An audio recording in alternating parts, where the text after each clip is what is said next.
चीन के साथ अमेरिका के टैरिफ वॉर के बीच अमेरिका के उपराष्ट्रपति जेडी वेंस चीन के ही पड़ोसी मुल्क भारत के साथ द्विपक्षीय व्यापार समझौते पर प्रधानमंत्री नरेंद्र मोदी से बातचीत के लिए भारत की यात्रा पर पहुंच चुके हैं। उनके साथ उनकी भारतीय मूल की पत्नी उषा वेंस और उनके 3 बच्चे भी भारत आए हैं। चर्चा है कि अमेरिकी राष्ट्रपति डोनाल्ड ट्रंप भारत के साथ व्यापारिक संबंधों को पहले से भी ज्यादा मजबूत करना चाहते हैं और उपराष्ट्रपति जेडी वेंस की भारत यात्रा उनकी इसी रणनीति का हिस्सा है।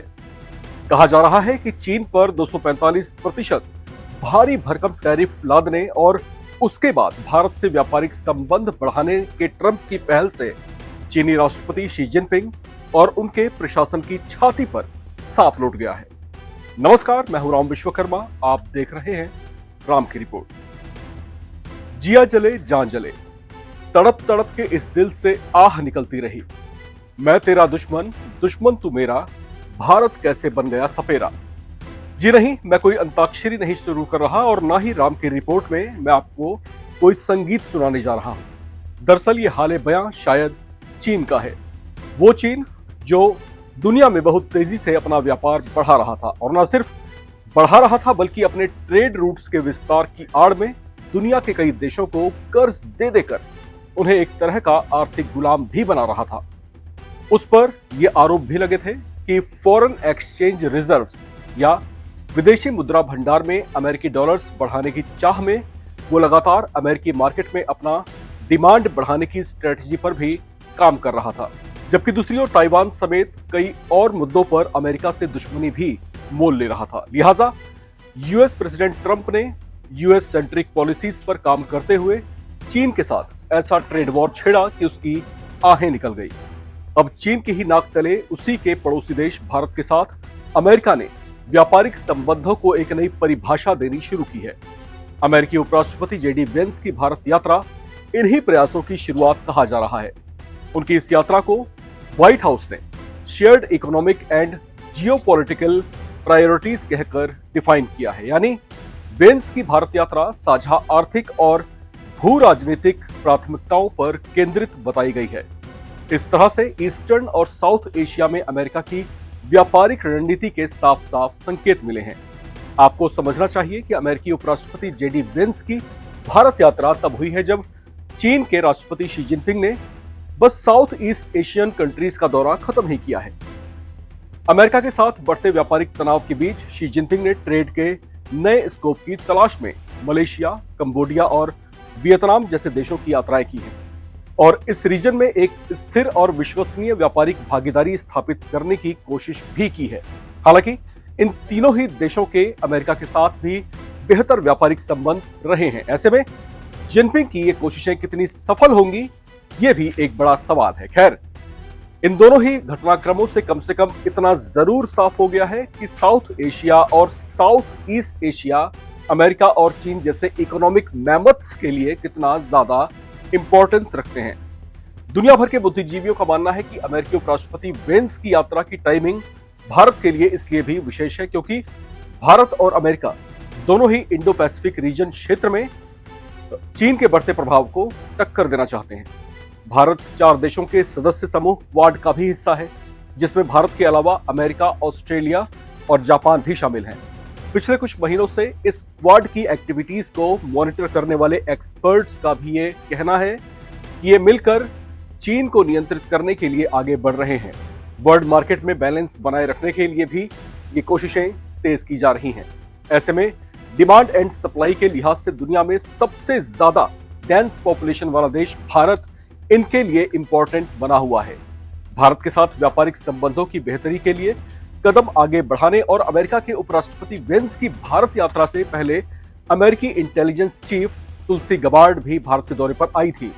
उस समय कहा जा रहा था कि वो क्वाड की मजबूती पर चर्चा के लिए भारत आई थी। अब सवाल ये उठता है कि चीन के साथ अमेरिका के ट्रेड वॉर के बीच वाइस प्रेसिडेंट वेंस ही भारत के दौरे पर क्यों आए हैं। इसे लेकर कुछ एक्सपर्ट्स की राय यह भी है कि वेंस अपनी एंटी चाइना थॉट्स के लिए चर्चित रहे हैं, जबकि भारत के साथ भी चीन की राइवलरी, बॉर्डर डिस्प्यूट समेत कई मोर्चों पर रही है। ऐसे में वेंस को ही व्यापारिक साझेदारी के मुद्दे पर बातचीत के लिए भारत यात्रा पर भेजा जाना सिर्फ इत्तेफाक नहीं हो सकता। यह भी हो सकता है कि वेंस को भारत यात्रा पर भेजकर अमेरिका ने जानबूझकर चीन को पोक करने की कोशिश की हो। ऐसा इसलिए कहा जा रहा है क्योंकि भारत की यात्रा पर आने से पहले ही जेडी वेंस ने चीन के आम लोगों को लेकर ऐसा कमेंट किया था जिससे चीन और चीन समर्थित लोग नाराज हो गए थे। वेंस ने चीनी लोगों को पीजेंट कहकर संबोधित किया था। पीजेंट का मतलब किसान होता है। दरअसल वेंस ने चीन की जनता पर यह कहते हुए तंज कसा था कि पीजेंट जो चीजें बनाते हैं उसे खरीदने के लिए हम उन्हीं से पैसे उधार लेते हैं। दरअसल चीनी लोगों को पीजेंट कहा जाना एक तरह का स्टीरियोटाइप या रूढ़िवादी सोच का हिस्सा है। एक देश के उपराष्ट्रपति होने के नाते ऐसे शब्द के इस्तेमाल के लिए उनकी आलोचना की गई थी। ऐसा भी कहा गया कि भारत यात्रा पर आने से पहले उन्होंने जानबूझकर चीन के जले पर मिर्च मलने की कोशिश की थी। अमेरिका और चीन के बीच व्यापारिक संबंध आपसी होड़ में बदल चुके हैं। ये ट्रेड वॉर दो ऐसे इकोनॉमिक मैमथ्स के बीच छिड़ी है जो अपनी आपूर्ति के लिए ज्यादा किसी पर डिपेंडेंट नहीं रहते। इसके अलावा दोनों की प्रोडक्शन कैपेसिटी बेजोड़ है, जिससे ये दुनिया के बहुत से देशों की जरूरतों और उनकी मांगों को पूरा करते हैं। ऐसे में वर्ल्ड इकोनॉमिक प्लेटफॉर्म पर दोनों में से किसी एक को एक दूसरे के आगे झुकना स्वीकार नहीं है। इस बीच इन दोनों के लिए भी भारत की भूमिका अहम हो जाती है। ऐसा माना जाता है कि कई मुद्दों पर पहले से चीन के साथ विवाद के कारण भारत का सहयोग अमेरिका के साथ ज्यादा बढ़ सकता है। तो इस समय जिस तरीके से अमेरिका के उपराष्ट्रपति जेडी वेंस भारत की यात्रा पर पहुंचे हैं और भारत आने से पहले उन्होंने जिस तरीके से चाइना को पोक किया और जिस तरीके से हम अगर लेमैन वर्ड्स में इसको कहें तो जिस तरीके से चीन को उन्होंने चिढ़ाने की कोशिश की, तो ये कहीं ना कहीं ये दर्शाती है कि साउथ ईस्ट जो एशियन रीजन है या फिर ईस्टर्न एशियन रीजन जो है, यहां पर जो है चीन अपने वर्चस्व को बढ़ा रहा था। उस पर ब्रेक लगाने के लिए अब शायद अमेरिका अपनी किसी कारगर रणनीति को धरातल पर उतारता हुआ दिखाई दे रहा है, जिसकी शुरुआत हो सकता है कि वेंस की भारत यात्रा से ही हो रही हो, क्योंकि यहां पर भारत जो है, भारत की भूमिका इस पूरे मसले में बहुत महत्वपूर्ण हो जाती है। भारत वो देश है जिसकी डेंस पॉपुलेशन है, 140 करोड़ से ज्यादा की इसकी आबादी है।